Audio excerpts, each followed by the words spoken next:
Hi hello నమస్తే welcome to Rojamma vlogs. స్కూల్స్కి ఆఫీస్కి లంచ్ బాక్స్ ఫాస్ట్గా ప్రిపేర్ చేయాలనుకున్నప్పుడు అప్పుడప్పుడు ఇలా పుదీనా పులిహార ట్రై చేసేయండి. అంతేకాకుండా పుదీనాలో వైటమిన్ సి యాంటీ ఆక్సిడెంట్స్ ఉండటం వల్ల మన బాడీలో ఇమ్యూనిటీ పవర్ పెరగటానికి, అలానే నోటి దుర్వాసన తగ్గించడానికి పుదీనా ఎంతగానో ఉపయోగపడుతుంది. ఇన్ని హెల్త్ బెనిఫిట్స్ ఉన్నప్పుడు ఫ్రెష్గా పుదీనా కనబడితే ఇక పులిహార చేయకుండా ఉంటామా?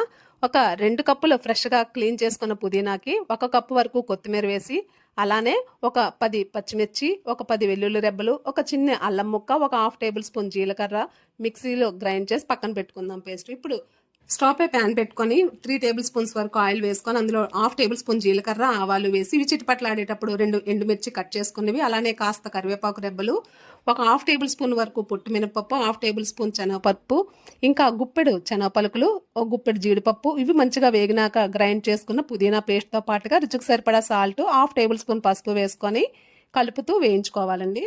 ఆయిల్ పైకి వచ్చేంత వరకు వేయించుకున్న తర్వాత మనకు కావాల్సినంత రైస్ను వేసేసుకొని ఒకసారి మంచిగా కలుపుకున్న తర్వాత టేస్ట్ కూడా చూసుకొని అప్పుడు నిమ్మరసాన్ని కూడా పిండేసి మరొకసారి కలుపుకొని స్టవ్ ఆఫ్ చేసుకొని సర్వ్ చేసుకోవడమే. ఇదండి పుదీనా పులిహోర. ఎలా ఉందో కమెంట్ చేయడం అయితే మర్చిపోద్దు.